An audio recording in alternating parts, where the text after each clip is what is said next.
దయచేసి ఇది గమనించగలరు. Good evening money persons, welcome to daily మనిషి నెంబర్ 1134. ఈరోజు డైలీ మనిషిలో మార్కెట్లో చాలా ఇంట్రెస్టింగ్ అప్డేట్స్ అయితే ఉన్నాయి. ఈరోజు కొంచెం ఫీవర్ ఉన్నది, దాంతో వాయిస్ అయితే మీకు కొంచెం డిఫరెంట్ ఉండొచ్చు. రేపటి నుంచి కొంచెం బెటర్గానే ఉంటుంది. సో ఈ ఒక్క వీడియోకి అయితే అడ్జస్ట్ అవ్వండి. అండ్ నిన్న వర్కౌట్స్ విషయంకి వచ్చేసరికి నేను ఆల్మోస్ట్ 45 minutes పాటు చెస్ట్ వర్కౌట్ చేశాను. మీరేం వర్కౌట్ చేశారు కింద కామెంట్ సెక్షన్లో కామెంట్ చేయండి. ఇంకా డైలీ మనిషిలో ఉన్నటువంటి అప్డేట్స్ అన్ని 1 by 1 క్విక్గా డిస్కస్ చేసేద్దాం. ముందుగా మార్కెట్ అప్డేట్ చూసినట్లయితే ఈ రోజు సెషన్లో సెన్సెక్స్ 705 పాయింట్స్ కరెక్ట్ అయ్యి 80,080 పాయింట్స్కి క్లోజ్ అయినట్లయితే నిఫ్టీ 211 పాయింట్స్ కరెక్ట్ అయ్యి 24,500 పాయింట్స్కి క్లోజ్ అయింది. అండ్ ఈ రోజు సెషన్లో మిడ్ క్యాప్ ఇండెక్స్ 1.13% కరెక్ట్ అయినట్లయితే స్మాల్ క్యాప్ ఇండెక్స్ 1.02% కరెక్ట్ అయింది. అండ్ బ్యాంక్ నిఫ్టీ 1.16% కరెక్ట్ అయింది. ఈ రోజు మార్నింగ్ నుంచి కూడా మన మార్కెట్లోనైతే కంటిన్యూస్ గా ప్రెషర్ కనపడుతూనే ఉన్నది కదా. యాక్చువల్లీ మనం మొన్నే డిస్కస్ చేసుకున్నాం కదా, యుఎస్ మన పైన అడిషనల్ గా 25% టారిఫ్స్ ఏవైతే ఇంపోజ్ చేసిందో అవైతే అమల్లోకి వచ్చాయని, దానివల్ల మార్కెట్ లో ప్రెషర్ కనబడుతుంది. దీని గురించి మనం నెక్స్ట్ మాట్లాడుకుందాం. అంటే ఇప్పుడు ఈ టారిఫ్స్ అయితే అమల్లోకి వచ్చాయి కదా, దీనివల్ల మన పైన ఎంత ఇంపాక్ట్ ఉంటుంది అన్నది నెక్స్ట్ మనం మాట్లాడుకుందాం. దాంతో పాటుగా మార్కెట్ లోని ఈ రోజు మరింత ప్రెషర్ కనపడడానికి మరొక ఇంపార్టెంట్ రీజన్ కూడా ఉన్నది. యాక్చువల్లీ రష్యా ఉక్రెయిన్ మధ్యన వార్ జరుగుతున్నది కదా, ఈ వార్ అయితే ఎండ్ చేయాలని చెప్పి డొనాల్డ్ ట్రంప్ 2 కంట్రీస్ తో కూడా డిస్కషన్స్ జరుపుతున్నారు. అండ్ అలాగే మన ఇండియా పైన అడిషనల్ టారిఫ్స్ ఎందుకు ఇంపోజ్ చేశాడు అతను? ఎందుకంటే మనం రష్యా నుంచి ఎక్కువ క్రూడ్ ఇంపోర్ట్ చేసుకుంటున్నాం. సో ఈ క్రూడ్ ఇంపోర్ట్ చేసుకుంటడం వల్ల అది రష్యాకి ఫైనాన్షియల్ సపోర్ట్ అవుతుంది. సో దాని వల్ల రష్యా వార్ అయితే చేయగలుస్తుంది అని చెప్పి మన పైన ఈ అడిషనల్ టారిఫ్స్ ఇంపోజ్ చేయడమే కాకుండా రీసెంట్ గా ఆయన రష్యన్ ప్రెసిడెంట్ మీట్ అయినప్పుడు ఏమన్నాడు, వార్ అయితే ఆగిపోయేలా ఉన్నది, నేను ఈ వార్ ఆపేస్తాను మల్టిపుల్ స్టేట్మెంట్స్ ఇచ్చారు కదా. ఆ స్టేట్మెంట్స్ తర్వాత కూడా యుక్రెయిన్ ఏం చేసిందంటే రష్యా పైన డ్రోన్స్ తోనే అటాక్ చేసింది. సో ఆ అటాక్ చేసిన తర్వాత రష్యా కామ్ గా ఉంటుందా? రష్యా కూడా కామ్ గా ఉండదు కదా. మా పైన అటాక్ చేస్తే మేము ఊరుకుంటాం అని చెప్పి ఏ కంట్రీ కూడా అన్నది కదా. సో దీంతో ఇప్పుడు రష్యా యుక్రెయిన్ కి చెందినటువంటి 6 రీజన్స్ లో ఉన్నటువంటి ఎనర్జీ ఫెసిలిటీస్ అయితే డ్రోన్స్ తోని అటాక్ చేసినట్లుగా మల్టిపుల్ మీడియా ప్లాట్ఫామ్స్ రిపోర్ట్ చేస్తున్నాయి. ఈ అటాక్ తర్వాత యుక్రెయిన్ కి చెందినటువంటి చాలా నగరాల్లోని పవర్ కూడా షట్ డౌన్ అయిపోయిందని చెప్పి కూడా మీడియా ప్లాట్ఫామ్స్ రిపోర్ట్ చేయడం జరిగింది. యాక్చువల్లీ రష్యా యుక్రెయిన్ వార్ అయితే ఎండ్ అవ్వచ్చు అని చెప్పి Putin and Donald Trump meeting తర్వాత మార్కెట్స్ ఎక్స్పెక్ట్ చేశాయి. బట్ ఇప్పుడు జరుగుతున్నటువంటి సినారియోని మనం చూస్తున్నట్లయితే ఈ వార్ ని ఆపడం ఈవెన్ ట్రంప్ వల్ల కూడా అయ్యేటువంటి అవకాశాలు లేవు. ఎందుకంటే పుతిన్ ఏవైతే దానిలో అంటే వార్ ఆపాలంటే ఆయన కొన్ని అడుగుతారు కదా. సో ఆయన ఏవైతే అడిగాడో వాటికి యుక్రెయిన్ అయితే ఒప్పుకోవట్లేదు. సో ఇద్దరి మధ్యన వార్ అయితే కంటిన్యూ అవుతుంది. సో ఈ వార్ కంటిన్యూ అవడం వలన మన పైన విధించినటువంటి టారిఫ్స్ ఏవైతే ఉన్నాయో అవి ఫర్దర్ గా కూడా ఎక్స్టెండ్ అవ్వచ్చు. కాబట్టి దాన్ని కూడా మార్కెట్ కొంతవరకు నెగిటివ్ గా తీసుకుంటుంది. ఈ అడిషనల్ టారిఫ్స్ ఇప్పుడు మన పైన ఏవైతే అమలు అవుతున్నాయో వాటి రిలేటెడ్ గా చాలా మంది ఎక్స్పర్ట్స్ ఈ రోజు వాళ్ళ వ్యూస్ షేర్ చేయడం జరిగింది. ఒకసారి వాళ్ళు ఏమంటున్నారో చూద్దాం. రామ్దేవ్ అగర్వాల్ గారు ఈక్విటీ మార్కెట్స్ లోని ఈ పేరు ఆల్మోస్ట్ అందరికీ తెలుసు కదా. ఈ నేను చెప్తున్నారంటే యుఎస్ మన పైన విధించినటువంటి అడిషనల్ టారిఫ్స్ ఏవైతే ఉన్నాయో అవి మన పైన చాలా తక్కువ ఇంపాక్ట్ చూపెడితే అండ్ అసలు పెద్దగా ఇంపాక్ట్ కూడా చూపించకపోవచ్చు. ఎందుకంటే ఇండియా అండ్ యుఎస్ మధ్యన ట్రేడ్ డీల్ రిలేటెడ్ గా నెగోషియేషన్స్ అయితే జరుగుతున్నాయి కదా. ఈవెన్ ఈ రోజు కూడా ఇండియన్ గవర్నమెంట్ సోర్సెస్ ద్వారా ఎటువంటి అప్డేట్స్ వస్తున్నాయంటే ట్రేడ్ డీల్ రిలేటెడ్ గా మా మధ్య నెగోషియేషన్స్ అయితే జరుగుతున్నాయని చెప్పి ఇండియన్ గవర్నమెంట్ అఫీషియల్స్ అయితే చెప్తున్నారు. సో రామ్దేవ్ అగర్వాల్ గారు ఏమంటున్నారంటే నెక్స్ట్ 2 months లోని ఇండియా అండ్ యుఎస్ మధ్యన ట్రేడ్ డీల్ జరిగేటువంటి అవకాశం ఉన్నదని. సో ఈ ట్రేడ్ డీల్ జరిగిపోయినట్లయితే ఇప్పుడు మన పైన ఈ ఇంపాక్ట్ అంటే టారిఫ్స్ ఇంపాక్ట్ ఏదైతే ఉన్నదో అది అసలు పెద్దగా కనపడదు. అండ్ దీని వలన అంటే ఈ 2 months ఉండడం వలన మన పైన అంత ఇంపాక్ట్ కూడా ఉండదని చెప్తున్నారు. అండ్ అంతేకాకుండా మన ఎకానమీ మనం చూసాం అనుకోండి, ఎక్కువగా యుఎస్ ఎక్స్పోర్ట్స్ పైన అయితే మనం ఏమి డిపెండ్ అయ్యి లేవు కదా. మన ఎకానమీ పరంగా చూసినట్లయితే మనకి లోకల్ కన్జంప్షన్ అనేది చాలా ఎక్కువ. దట్టు ఇప్పుడు గవర్నమెంట్ 2 ఇంపార్టెంట్ డిసిషన్స్ తీసుకుంది కదా. ఈ financial year personal tax front లోని గవర్నమెంట్ తీసుకొచ్చినటువంటి చేంజెస్ ఏవైతే ఉన్నాయో దాని వలన కన్జంప్షన్ పెరుగుతుంది. అండ్ దాంతో పాటుగా ఇప్పుడు జిఎస్టీ కట్ కూడా గవర్నమెంట్ ఏదైతే తీసుకోబోతుందో వాటి వలన కూడా కన్జంప్షన్ బాగా జరిగేటువంటి అవకాశం ఉన్నది. వీటి వలన కమింగ్ క్వార్టర్స్ లోని మన కంపెనీస్ మంచి ఎర్నింగ్ గ్రోత్ పోస్ట్ చేసేటువంటి అవకాశం ఉన్నదని. అండ్ ఈవెన్ యుఎస్ పాకిస్తాన్ తోని ట్రేడ్ డీల్ చేసుకున్నది కదా, ఆ ట్రేడ్ డీల్ తర్వాత కూడా పాకిస్తాన్ పైన వాళ్ళు 19 to 20% టారిఫ్స్ విధిస్తున్నారు. అంటే ఇక్కడ మన ఇండియా ఇంపాక్ట్ అవుతుందా అంటే అన్ని కంట్రీస్ పైన వీళ్ళు టారిఫ్స్ అయితే వేశారు. బట్ మన పైన కొంచెం టారిఫ్స్ ఎక్కువగా వేశారు, కానీ ఈ ఇష్యూ అయితే త్వరలోనే సార్ట్అవుట్ అయిపోద్ది. సో ఇన్వెస్టర్స్ మరీ వీటి రిలేటెడ్ గా భయపడాల్సినటువంటి పని లేదని చెప్పి ఆయన స్టేట్మెంట్స్ ని బట్టి మనం అర్థం చేసుకోవచ్చు. ఈవెన్ రామ్దేవ్ అగర్వాల్ గారితో పాటు వేరియస్ ఫేమస్ ఫండ్ మేనేజర్స్ యొక్క వ్యూ మీరు చూసారనుకోండి, వాళ్ళ దగ్గర నుంచి కూడా మీరు సిమిలర్ టైప్ ఆఫ్ స్టేట్మెంట్స్ చూడొచ్చు. సో మాక్సిమం ఈ టారిఫ్స్ ఇష్యూ ఏదైతే ఉన్నదో అది ఒక్క క్వార్టర్ ఉండొచ్చు, అంతకన్నా అయితే ఎక్కువ ఉండకపోవచ్చు అని చెప్పి ప్రతి ఒక్కళ్ళు కూడా వాళ్ళ వ్యూస్ అయితే షేర్ చేస్తున్నారు. సో అందుకనే లాంగ్ టర్మ్ వ్యూ తో ఆలోచించి ఎవరైతే మన మార్కెట్ లో ఇన్వెస్ట్ చేస్తుంటారో వాళ్ళు మార్కెట్ పైన పడుతున్నటువంటి ఈ షార్ట్ టర్మ్ ఇంపాక్ట్స్ చూసి మరీ కంగారు పడాల్సినటువంటి పని లేదు. Only short term investors and traders ఎవరైతే ఉంటారో వాళ్ళు ఈ టైంలోని మార్కెట్ తోని కొంత జాగ్రత్తగా ఉండడం అన్నది బెటర్. వీటితో పాటుగా మన Indian economy purchasing power parity ప్రకారం చూసినట్లయితే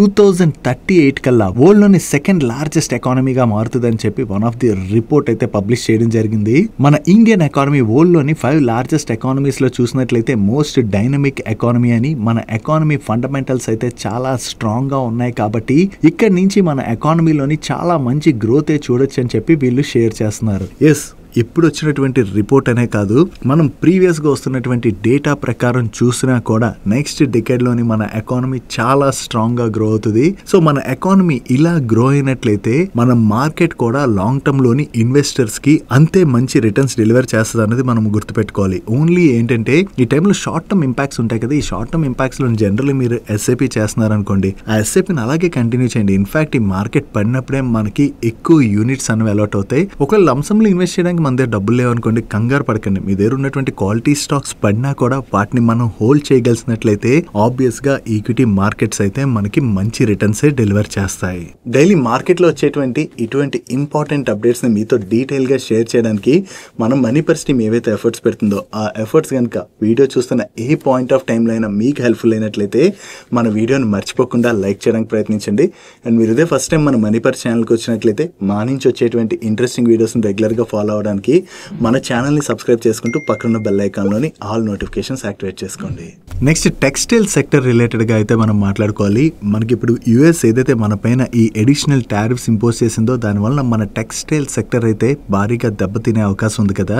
దీంతో మన ఇండియన్ గవర్నమెంట్ టెక్స్టైల్ ఎక్స్పోర్ట్స్ రిలేటెడ్గా ఫోకస్ చేయబోతున్నట్టుగా అయితే సిఎన్బిసి వాళ్ళు వాళ్ళ సోర్సెస్ ద్వారా తెలిసిన ఇన్ఫర్మేషన్ ని షేర్ చేస్తున్నారు. ఓవరాల్ గా మన ఇండియా నుంచి టెక్స్టైల్ ఎక్స్పోర్ట్స్ ఏవైతే ఉన్నాయో వాటిని వేరియస్ అదర్ కంట్రీస్ కి డైవర్సిఫై చేయాలని చూస్తున్నట్లుగా, దట్టు గ్లోబల్లీ స్ట్రాంగ్ గా టెక్స్టైల్ ఇంపోర్ట్ చేసుకున్నటువంటి కంట్రీస్ ఉంటాయి కదా, వాటిపైన ఇండియా అయితే ఫోకస్ చేసి present global textile export market లోని మన మార్కెట్ షేర్ 5 to 6% ఉన్నది కదా, దాన్ని అయితే స్ట్రాంగ్ గా గ్రో చేయాలని చూస్తున్నారని. అండ్ అంతేకాకుండా Europe, UK, South Korea and Japan లాంటి ట్రెడిషనల్ మార్కెట్స్ అయితే ఇండియా ఇప్పుడు ఫోకస్ చేస్తున్నదని, వీటితో పాటుగా emerging markets like Latin America, Africa, West ఏషియాతో పాటుగా వేరియస్ అదర్ కంట్రీస్ ని కూడా ఇండియా ఫోకస్ చేసి మన టెక్స్టైల్ ఎక్స్పోర్ట్స్ అయితే పెంచడానికి గవర్నమెంట్ అయితే చూస్తున్నట్లుగా వీళ్ళు షేర్ చేయడం జరిగింది. వీటితో పాటుగా కాటన్ పైన గవర్నమెంట్ ఇంపోర్ట్ డ్యూటీ ఎగ్జామ్ చేసింది కదా, దాని యొక్క డెడ్ లైన్ 30th సెప్టెంబర్ గా ఉండేది, దాన్ని ఇప్పుడు December 31st వరకు కూడా ఎక్స్టెండ్ చేస్తున్నట్టుగా గవర్నమెంట్ అనౌన్స్ చేయడం జరిగింది. సో ఈ కాటన్ ఇంపోర్ట్ పైన డ్యూటీని ఎగ్జామ్ చేస్తూ గవర్నమెంట్ ఏదైతే ఈ నిర్ణయం తీసుకుందో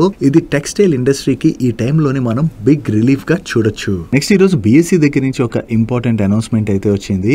F&O సెగ్మెంట్ లోని ప్రీ ఓపెన్ ట్రేడింగ్ సెషన్ ని December 8th నుంచి అలో చేయాలని చెప్పి బిఎస్సి అయితే ప్రపోజల్ తీసుకురావడం జరిగింది. ఆల్రెడీ ఈక్విటీ సెగ్మెంట్ లోని ప్రీ ఓపెన్ సెషన్ ట్రేడింగ్ అయితే నడుస్తున్నది కదా, ఇప్పుడు ఈక్విటీ డెరివేటివ్ సెగ్మెంట్ లో కూడా ప్రీ ఓపెన్ సెషన్ ట్రేడింగ్ అయితే బిఎస్సి తీసుకురావడానికి అయితే ప్రపోజ్ చేయడం జరిగింది. దీని యొక్క టెస్టింగ్ October 6th నుంచి వీళ్ళు స్టార్ట్ చేయబోతున్నారు. దాని తర్వాత December 8th నుంచి అయితే దీన్ని అమలు చేయడానికి బిఎస్సి వాళ్ళు ప్రయత్నిస్తున్నారు. సో ఈ ప్రీ ఓపెన్ ట్రేడింగ్ సెషన్ వల్ల ఏమైనా పెద్ద చేంజెస్ ఏం జరగవు, అన్ని కూడా అంటే మన బ్రోకింగ్ యాప్ లో అది అంతా కూడా కామన్ గానే ఉంటుంది. బట్ ప్రెసెంట్ ఈక్విటీ సెగ్మెంట్ లో ఈ ప్రీ ఓపెన్ సెషన్ ట్రేడింగ్ నడుస్తున్నది కదా, ఇప్పుడు ఈక్విటీ డెరివేటివ్ సెగ్మెంట్ లో కూడా దీన్ని అయితే ఇంట్రడ్యూస్ చేయబోతున్నట్టుగా మనం అర్థం చేసుకోవచ్చు. నెక్స్ట్ సోషల్ మీడియాలోని లాస్ట్ 2-3 డేస్ నుంచి cyan agro industries and infrastructure limited అనేటువంటి ఒక కంపెనీ రిలేటెడ్ గా తెగ తిరుగుతున్నది. దాని గురించి అయితే ఒకసారి ఇన్వెస్టర్స్ చూడడం చాలా ఇంపార్టెంట్. జస్ట్ ఈ కంపెనీ ఇంతలా తిరగడానికి రీజన్ ఏంటంటే ఒకసారి ఈ కంపెనీ పోస్ట్ చేసిన నెంబర్స్ అయితే చూడండి. ఇయర్ ఆన్ ఇయర్ కంపారిజన్ లోని వీళ్ళ టాప్ లైన్ లో కావచ్చు, బాటమ్ లైన్ లో కావచ్చు, చెప్పుకోవచ్చు. చాలా మంచి గ్రోత్ డెలివర్ చేశారు. నువ్వు చాలా కంపెనీసే ఇలాంటి గ్రోత్ డెలివర్ చేస్తుంటాయి కదా, కానీ ఈ కంపెనీ గురించి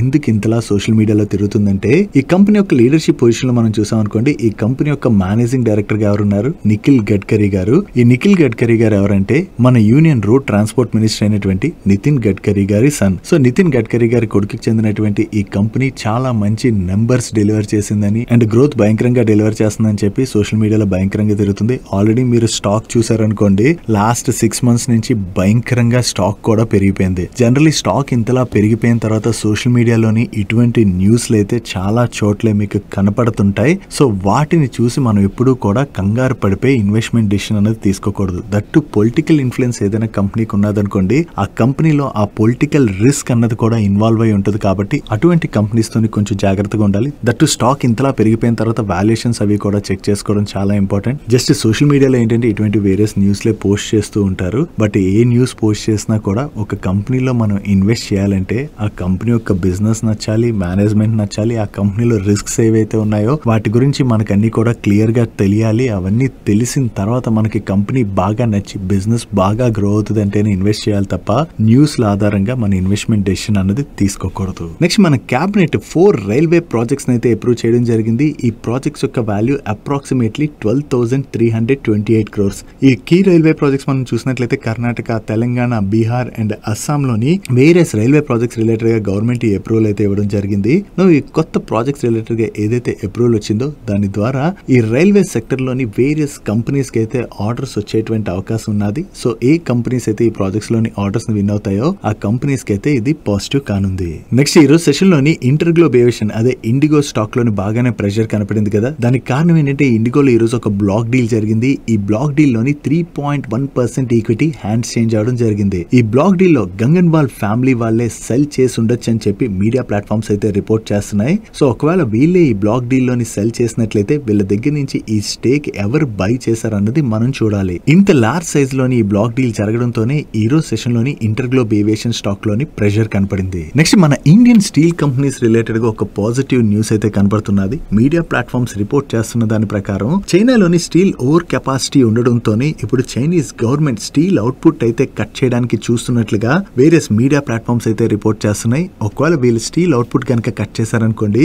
దాంతో డిమాండ్ మీట్ అయ్యేందుకు గాను మన స్టీల్ కంపెనీస్ కి అయితే మంచి ఆర్డర్స్ రావచ్చు. కాబట్టి ఇది మన ఇండియన్ స్టీల్ కంపెనీస్ రిలేటెడ్ గా అయితే పాజిటివ్ గా చూడొచ్చు. సో ఇది మీడియా ప్లాట్ఫామ్స్ నుంచి వస్తున్నటువంటి న్యూస్. చైనీస్ గవర్నమెంట్ దగ్గర నుంచి దీని రిలేటెడ్ ఏదైనా అనౌన్స్మెంట్ వస్తుందేమో చూడాలి. నెక్స్ట్ ఫిన్టెక్ ఎన్బిఎఫ్సి అయినటువంటి నియోజన్ ఫిన్టెక్ లోని వీళ్ళ ప్రమోటర్ అయితే కంటిన్యూస్ గా ఓపెన్ మార్కెట్ లోని స్టేక్ ని అక్వైర్ చేస్తున్నారు. వీళ్ళ ప్రమోటర్ అయినటువంటి అమిత్ రాజ్పాల్ మీరు చూసారనుకోండి, 25th August రోజు 86 lakhs వర్త్ షేర్స్ అయితే బై చేయడం జరిగింది. అగైన్ మనం చూసినట్లయితే 21st August రోజున అండ్ 22nd August రోజున అండ్ అలాగే 19th August, 28th August, 18th August, 13th August, 14th August అంటే ఆగస్ట్ మంత్ లోనే కంటిన్యూస్ గా ఈయన న్యూజన్ ఫిన్టెక్ లోని స్టేక్ నైతే పెంచుకుంటూ వెళ్తున్నారు. సో ఈ ప్రమోటర్ దగ్గర నుంచి ఏదైతే బయింగ్ కనపడుతున్నదో మార్కెట్ లోని, దాంతోనే లాస్ట్ ఫ్యూ డేస్ గా ఈ న్యూజన్ ఫిన్టెక్ స్టాక్ లోని పాజిటివ్ మూమెంటం కనపడింది. నెక్స్ట్ హబ్టౌన్ లిమిటెడ్ వాళ్ళ దగ్గర నుంచి ఒక ఇంపార్టెంట్ అనౌన్స్మెంట్ అయితే వచ్చింది. ఈ హబ్టౌన్ లిమిటెడ్ వాళ్ళు వీళ్ళ కంపెనీ యొక్క స్ట్రక్చర్ అయితే సింప్లిఫై చేయడానికి ప్రయత్నిస్తున్నారు. వీళ్ళకి చెందినటువంటి వేరియస్ బిజినెస్ ఏవైతే ఉన్నాయో వాటన్నిటిని కూడా హబ్టౌన్ లిమిటెడ్ లోకి తీసుకొచ్చి వీళ్ళు మర్జ్ చేయనున్నారు. ముందుగా డిస్టింక్టివ్ రియాలిటీ ప్రైవేట్ లిమిటెడ్ అనేటువంటి వీళ్ళకి చెందినటువంటి ఒక కంపెనీని అమెజియా డెవలపర్స్ ప్రైవేట్ లిమిటెడ్ లో వీళ్ళు మర్జ్ చేయబోతున్నారు. దాని తర్వాత ఈ అమెజియా డెవలపర్స్ ప్రైవేట్ లిమిటెడ్ తో పాటుగా నితాంత్ రియల్ ఎస్టేట్ ప్రైవేట్ లిమిటెడ్ అనేటువంటి కంపెనీని కూడా తీసుకొచ్చి హబ్టౌన్ లిమిటెడ్ లో వీళ్ళు మర్జ్ చేస్తున్నారు. అండ్ ఈ హబ్టౌన్ లిమిటెడ్ రిలేటెడ్ గా మనం మాట్లాడుకునేటప్పుడు వీళ్ళకి ఒక పెద్ద ల్యాండ్ రాబోతుంది అన్నది లాస్ట్ సాటర్డే రోజు మనం ఒక స్పెషల్ వీడియో రిలీజ్ చేసాం కదా, దానిలోని డిస్కస్ చేయడం జరిగింది. వీళ్ళకి చెందినటువంటి అదర్ కంపెనీస్ ని కూడా తీసుకొచ్చి ఈ హబ్టౌన్ లిమిటెడ్ లో మర్జ్ చేసేస్తున్నారు కదా. ఈ మర్జ్ చేసిన తర్వాత టోటల్ గా గ్రూప్ ఈ ఫైనాన్షియల్ ఇయర్ లోని 6,000 crores వర్త్ ప్రీ సేల్స్ అయితే ఎక్స్పెక్ట్ చేస్తున్నట్టుగా వీళ్ళు షేర్ చేస్తున్నారు. అండ్ అంతే కాకుండా వీళ్ళ గ్రూప్ కంపెనీస్ ని హబ్టౌన్ లిమిటెడ్ లో మర్జ్ చేస్తున్నారు కదా. మర్జ్ చేయడం ద్వారా హబ్టౌన్ షేర్స్ ని ఆ కంపెనీస్ కి చెందినటువంటి షేర్ హోల్డర్స్ కి ఇష్యూ చేయాలి కదా. సో హబ్టౌన్ లిమిటెడ్ లోని ఈచ్ షేర్ ని 900 rupees చొప్పున ఆ కంపెనీలోని షేర్ హోల్డర్స్ కి ఇష్యూ చేయబోతున్నట్టుగా షేర్ చేస్తున్నారు. కాకపోతే ఇక్కడ మనం ఒకటి గుర్తుపెట్టుకోవాలి, ప్రెసెంట్ హబ్టౌన్ స్టాక్ 300 రూపాయల ఆర్డర్ ట్రేడ్ అవుతుంది అండ్ వీళ్ళు 900 కి ఇష్యూ చేస్తామని చెప్తున్నారు. సో ఇన్వెస్టర్స్ కి మరీ భయంకరమైన బెనిఫిట్ కలుగుతుందా అంటే ఇన్వెస్టర్స్ కి దీని వలన మరీ అంత భయంకరమైన బెనిఫిట్ కలగట్లే. ఓవరాల్ గా మీరు చూస్తే ఈ అమల్గమేషన్ తర్వాత ఎక్కువగా లాభపడిపోయేది ఎవరంటే వీళ్ళ ప్రమోటరే. ఎందుకంటే ప్రెసెంట్ వీళ్ళ ప్రమోటర్ ఈ కంపెనీలో 35% స్టేక్ అయితే హోల్డ్ చేస్తున్నారు కదా. పోస్ట్ అమల్గమేషన్ ప్రమోటర్ గ్రూప్ యొక్క షేర్ హోల్డింగ్ కంపెనీలోని 63% కి పెరిగిపోతుంది అండ్ పబ్లిక్ షేర్ హోల్డింగ్ 65% నుంచి 36% కి తగ్గిపోతుంది. ఓవరాల్ గా వీళ్ళకి ఒక ల్యాండ్ రాబోతుందని ఇందాక మనం మాట్లాడుకున్నాం కదా. ఆ ల్యాండ్ వచ్చిన తర్వాత వీళ్ళు అంటే ఆ ల్యాండ్ బ్యాంక్ చాలా పెద్దది. సో అది వచ్చిన తర్వాత దానివల్ల వీళ్ళు మంచి బెనిఫిట్ పొందబోతున్నారు. సో ఆ బెనిఫిట్ రాబోతుందని ప్రమోటర్ కి ముందే తెలుసు కాబట్టి ఇటువంటివి చాలా అంటే వీళ్ళకి చెందినటువంటి వేరియస్ గ్రూప్ కంపెనీస్ అనేది కలపడం ఇటువంటివి చేయడం ద్వారా వాంటెడ్లీ వాళ్ళ షేర్ హోల్డింగ్ అయితే పెంచుకుంటున్నట్టుగా మనం అర్థం చేసుకోవచ్చు. నెక్స్ట్ JSW స్టీల్ వాళ్ళు ఆంధ్రప్రదేశ్ గవర్నమెంట్ తో కలిపి ఒక జాయింట్ వెంచర్ ని స్టార్ట్ చేసి ఆంధ్రప్రదేశ్ లోని ఐరన్ ఓర్ ప్రాసెసింగ్ రిలేటెడ్ గా వర్క్ చేయబోతున్నట్టుగా ప్రీవియస్ గానే వీళ్ళు అనౌన్స్ చేశారు. ఈ జాయింట్ వెంచర్ లో JSW స్టీల్ వాళ్ళు 89% స్టేక్ ని హోల్డ్ చేయబోతున్నట్లయితే ఏపీ గవర్నమెంట్ 11% స్టేక్ అయితే హోల్డ్ చేయనుంది. ఈ జాయింట్ వెంచర్ కి వీళ్ళకి ఇప్పుడు సర్టిఫికేట్ ఆఫ్ ఇన్కార్పొరేషన్ అయితే వచ్చేసింది. దీంతో ఈ ప్రాసెస్ అయితే ముందుకు వెళ్ళబోతున్నట్టుగా మనం అర్థం చేసుకోవచ్చు. Next fibre optic cables manufacture చేసేటువంటి HFCL వాళ్ళకి ఇండియన్ ఆర్మీ దగ్గర నుంచి చాలా మంచి కాంట్రాక్ట్ వచ్చింది. ఈ order value approximately 101 crores. And ఈ ఆర్డర్ లో భాగంగా వీళ్ళు tactical fibre cables and other related products అయితే సప్లై చేయాలి. అండ్ ఈ కాంట్రాక్ట్ ని వీళ్ళు 2026 ఆగస్ట్ కల్లా ఎగ్జిక్యూట్ చేయవలసి ఉన్నది. నెక్స్ట్ రైల్వే PSU కంపెనీ అయినటువంటి RVNL వాళ్ళు టెక్స్మాకో రైల్ వాళ్ళతోని ఒక జాయింట్ వెంచర్ అగ్రిమెంట్ లోకి ఎంటర్ అవడం జరిగింది. దీనిలో భాగంగా వీళ్ళిద్దరూ ఒక జేవీని అయితే ఫామ్ చేయబోతున్నారు. ఈ జేవీలోని RVNL వాళ్ళు 51% స్టేక్ ని హోల్డ్ చేయబోతున్నట్లయితే టెక్స్మాకో రైల్ వాళ్ళు 49% స్టేక్ ని హోల్డ్ చేయబోతున్నారు. ఈ జాయింట్ వెంచర్ కంపెనీ స్టార్ట్ చేయడం వెనుకున్నటువంటి ముఖ్య ఉద్దేశం ఏంటంటే మన ఇండియా అండ్ అబ్రాడ్ లో ఉన్నటువంటి రైల్వే ప్రాజెక్ట్స్ తో పాటు వేరియస్ ఇన్ఫ్రా ప్రాజెక్ట్స్ రిలేటెడ్ గా ఉన్నటువంటి ఆపర్చునిటీస్ ని ఎక్స్ప్లోర్ చేయబోతున్నట్టుగా వీళ్ళు షేర్ చేస్తున్నారు. ఒకవేళ ఈ జాయింట్ వెంచర్ కంపెనీ మన ఇండియాలోనే కాకుండా ఇంటర్నేషనల్లీ కూడా మంచి కాంట్రాక్ట్స్ ని కనుక విన్ అవ్వగలిసిందంటే దానివల్ల బోత్ కంపెనీస్ లాభపడబోతున్నాయి. నెక్స్ట్ కార్పొరేట్స్ అండ్ SMEs కి financial solutions and products offer చేసేటువంటి జాగిల్ ప్రీపెయిడ్ వాళ్ళ రిలేటెడ్ గా ఒక పాజిటివ్ అప్డేట్ ఉన్నది. వీళ్ళు స్టాండర్డ్ చార్టెడ్ బ్యాంక్ వాళ్ళతో కొత్తగా ఒక అగ్రిమెంట్ లోకి ఎంటర్ అవడం జరిగింది. దీనిలో భాగంగా వీళ్ళు 5 years పాటు స్టాండర్డ్ చార్టెడ్ బ్యాంక్ యొక్క కార్పొరేట్ క్లయింట్స్ ఉంటారు కదా, ఈ కార్పొరేట్ క్లయింట్స్ కోసం prepaid payments instrument platform services అయితే ప్రొవైడ్ చేయవలసి ఉన్నది. వీళ్ళు కొత్తగా ఏదైతే ఈ కాంట్రాక్ట్ విన్ అయ్యారో ఇది జాగిల్ ప్రీపెయిడ్ వాళ్ళ రిలేటెడ్ గా మనం పాజిటివ్ గా చూడొచ్చు.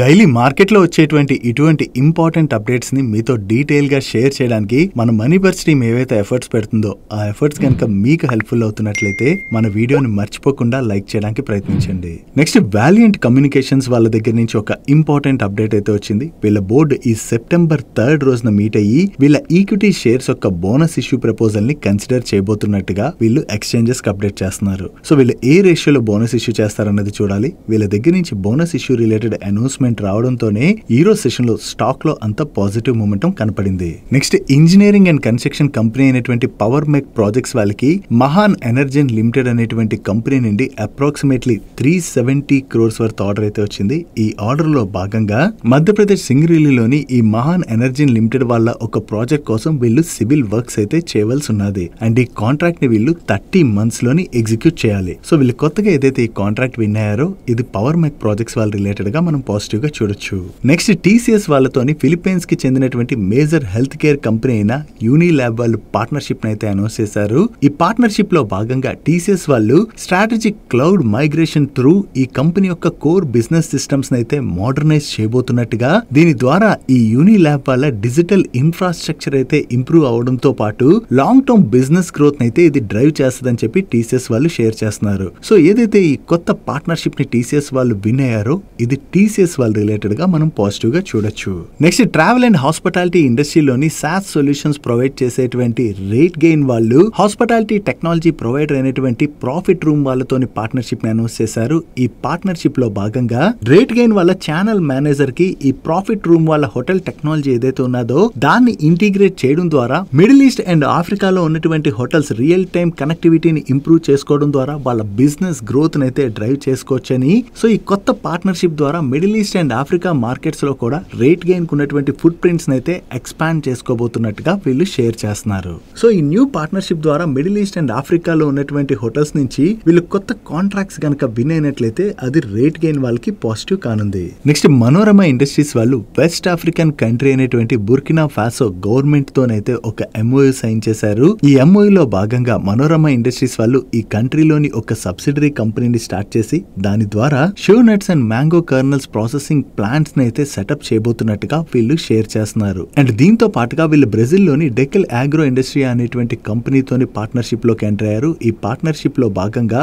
Cocoa butter equivalent and speciality fats ని బ్రెజిల్ లోని ప్రొడ్యూస్ చేయబోతున్నట్లుగా అండ్ ఇక్కడ ప్రొడక్షన్ 2025 నవంబర్ కల్లా స్టార్ట్ అవుతుందని చెప్పి వీళ్ళ మేనేజ్మెంట్ అయితే షేర్ చేయడం జరిగింది. ఓవరాల్ గా వీళ్ళ ప్రొడక్షన్ కెపాసిటీస్ అయితే ఎక్స్పాండ్ చేసుకుంటూ వెళ్తున్నారు. అండ్ ప్రెసెంట్ వరల్డ్ వైడ్ మనం చూసినట్లయితే కోకో రిలేటెడ్ గా డిమాండ్ అయితే చాలా స్ట్రాంగ్ గా పెరుగుతున్నది కదా. ఆ డిమాండ్ ని క్యాటర్ చేసేందుకు గాను వీళ్ళ కెపాసిటీస్ కూడా ఎన్హాన్స్ చేసుకుంటున్నారు కాబట్టి ఇది మనోరమ ఇండస్ట్రీస్ వాళ్ళకైతే పాజిటివ్ కానుంది. నెక్స్ట్ టీవీఎస్ మోటార్స్ వాళ్ళు ఈ రోజు అర్బన్ ఈవీ కమ్యూట్ వెహికల్ అయినటువంటి వీళ్ళ టీవీఎస్ ఆర్బిటర్ అయితే లాంచ్ చేయడం జరిగింది. దీని యొక్క ఎక్స్ షోరూమ్ ప్రైస్ అప్రాక్సిమేట్లీ 99,900 అంటే 1 lakh రూపీస్ అనుకోవచ్చు. ఇది వేరియస్ ఫీచర్స్ తో వస్తుందని అండ్ దీని యొక్క రేంజ్ 158 కిలోమీటర్స్ గా వీళ్ళైతే క్లెయిమ్ చేస్తున్నారు. ఈ వెహికల్ యొక్క ఇమేజ్ ని మీరు ఇక్కడ స్క్రీన్ పై అయితే చూడొచ్చు. జనరలీ మనకి అర్బన్ లోని ఎక్కువగా ఈ ఫ్లిప్కార్ట్ కావచ్చు, అమెజాన్ కావచ్చు అండ్ అలాగే క్విక్ కామర్స్ డెలివరీస్ చేసేటువంటి డెలివరీ పార్ట్నర్స్ ఉంటారు కదా, వాళ్ళలో చాలా మంది ఇటువంటి వెహికల్స్ అయితే యూజ్ చేస్తూ ఉంటారు. సో వీటి రిలేటెడ్ గా బాగా డిమాండ్ పెరుగుతున్నది కాబట్టి దాన్ని క్యాటర్ చేసేందుకు గాను టీవీఎస్ మోటార్స్ వాళ్ళు ఈ వెహికల్ అయితే లాంచ్ చేయడం జరిగింది. ఒకవేళ ఈ వెహికల్ కి మార్కెట్ లో మంచి రెస్పాన్స్ వచ్చి సేల్ గనక బాగా జరిగింది అనుకోండి, అది టీవీఎస్ మోటార్స్ వాళ్ళకి పాజిటివ్ కానుంది. నెక్స్ట్ సాయి లైఫ్ సైన్సెస్ వాళ్ళు వీళ్ళ బీదర్ యూనిట్ 4 ఏపీఐ మ్యానుఫ్యాక్చరింగ్ ఫెసిలిటీలోని ఫేజ్ 2 న్యూ ప్రొడక్షన్ బ్లాక్ ని అయితే కంప్లీట్ చేసినట్టుగా ఈ రోజు ఎక్స్చేంజెస్ కి అప్డేట్ చేస్తున్నారు. ఈ ఫేజ్ 2 ప్రొడక్షన్ బ్లాక్ 91 KL కెపాసిటీతో ఉన్నదని అండ్ ఫేజ్ 1 లో 110 KL కెపాసిటీ ఉందంటే టోటల్ గా 200 KL కెపాసిటీ అయితే వీళ్ళకి యాడ్ అయింది కదా. దీంతో వీళ్ళ బీదర్ ఫెసిలిటీ యొక్క టోటల్ కెపాసిటీ 700 KL కి అయితే రీచ్ అయినట్టుగా వీళ్ళు ఎక్స్చేంజెస్ కి అప్డేట్ చేస్తున్నారు. ఓవరాల్ గా వీళ్ళకి డిమాండ్ ఏదైతే మార్కెట్ లో పెరుగుతున్నదో దాన్ని మీట్ అయ్యేందుకు వీళ్ళ ప్రొడక్షన్ కెపాసిటీస్ అయితే బిల్డ్ చేసుకుంటున్నారు కాబట్టి ఇది లాంగ్ టర్మ్ లోని సాయి లైఫ్ సైన్సెస్ వాళ్ళకి పాజిటివ్ కానుంది. నెక్స్ట్ ఎలక్ట్రానిక్ మ్యానుఫ్యాక్చరింగ్ సర్వీసెస్ అందించేటువంటి విర్చుసో ఆప్టో ఎలక్ట్రానిక్స్ లిమిటెడ్ లోని మలబార్ ఇండియా ఫండ్ లిమిటెడ్ వాళ్ళు అప్రాక్సిమేట్లీ 140 crores ఇన్వెస్ట్ చేయడం ద్వారా 30,76,923 ఫుల్లీ కన్వర్టబుల్ ఈక్విటీ వారెంట్స్ అయితే ఎక్వైర్ చేయడం జరిగింది. సో ఎప్పుడైతే మలబార్ ఇండియా ఫండ్ వాళ్ళు ఇంత లార్జ్ సైజ్ లో ఈ కంపెనీలోని ఇన్వెస్ట్ చేసి స్టేక్ నైతే ఎక్వైర్ చేస్తున్నారని చెప్పి అప్డేట్ వచ్చిందో దాంతోనే ఈ రోజు సెషన్ లోని మనకి ఈ విర్చుసో ఆప్టో ఎలక్ట్రానిక్స్ లిమిటెడ్ స్టాక్ లోని పాజిటివ్ మూమెంటం కనపడింది. నెక్స్ట్ పర్మనెంట్ మ్యాగ్నెట్స్ వాళ్ళు లోరెంటిక్ పీటీ లిమిటెడ్ వాళ్ళతోని ఒక జాయింట్ వెంచర్ అగ్రిమెంట్ లోకి అయితే ఎంటర్ అయ్యారు. ఈ జాయింట్ వెంచర్ అగ్రిమెంట్ లో భాగంగా క్వాంటమ్ మ్యాగ్నెటిక్ ప్రైవేట్ లిమిటెడ్ అనేటువంటి ఈ జాయింట్ వెంచర్ ఏదైతే వీళ్ళు స్టార్ట్ చేయబోతున్నారో దీనిలోని లోరెంటిక్ వాళ్ళు 49% స్టేక్ ని హోల్డ్ చేయబోతున్నట్లయితే పర్మనెంట్ మ్యాగ్నెట్ లిమిటెడ్ వాళ్ళు మరొక 49% స్టేక్ ని హోల్డ్ చేయబోతున్నారు. ఈ జాయింట్ వెంచర్ కంపెనీ ద్వారా వీళ్ళు neodymium magnets and assemblies plant నైతే సెటప్ చేయడం ద్వారా ఈ బిజినెస్ నైతే స్టార్ట్ చేసి దీన్ని స్ట్రాంగ్ గా గ్రో చేయడానికి ప్రయత్నిస్తున్నట్టుగా వీళ్ళు షేర్ చేస్తున్నారు. ఓవరాల్ గా ఈ జాయింట్ వెంచర్ కంపెనీ ద్వారా వీళ్ళ బిజినెస్ నైతే ఎక్స్పాండ్ చేసుకోవడానికి ప్రయత్నిస్తున్నారు కాబట్టి ఇది పర్మనెంట్ మ్యాగ్నెట్స్ వాళ్ళు రిలేటెడ్ మనం పాజిటివ్ గా చూడొచ్చు. దీంతో ఈ రోజు సెషన్ లో ఈ స్టాక్ పాజిటివ్ గా రియాక్ట్ అయింది. నెక్స్ట్ శిల్పా మెడికేర్ వాళ్ళు వాళ్ళ సబ్సిడరీ కంపెనీ ద్వారా సౌదీకి చెందిన కంపెనీ అయిన pharmaceutical industries and biological products అనేటువంటి కంపెనీతో కలిపి ఒక జాయింట్ వెంచర్ ని స్టార్ట్ చేసేందుకు గాను జాయింట్ వెంచర్ అగ్రిమెంట్ లోకి ఎంటర్ అయ్యారు. ఈ జాయింట్ వెంచర్ ని వీళ్ళు సౌదీ అరేబియాలో స్టార్ట్ చేయబోతున్నారు.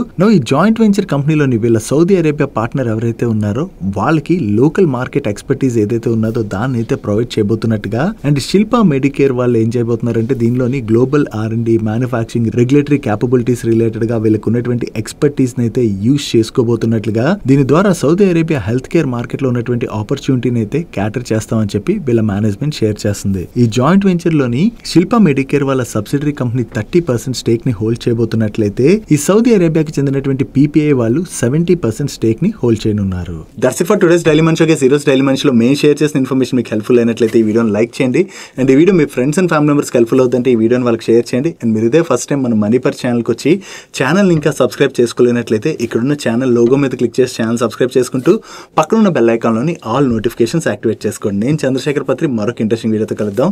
Good night.